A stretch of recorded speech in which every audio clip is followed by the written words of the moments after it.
Добрый день! С вами на канале Геннадий Петрович. Сегодня 4 мая. У нас идет половодье. Вот потихонечку ледок ушел здесь на протоке. Вот проточка, снег лежит. Я вот на лодке развешиваю скворечники вдоль протоки для уток.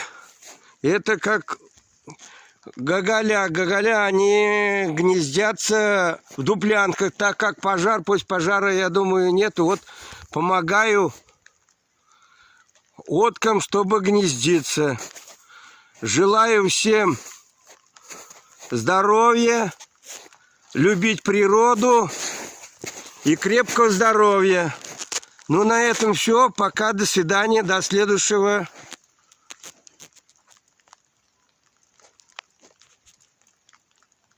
выхода.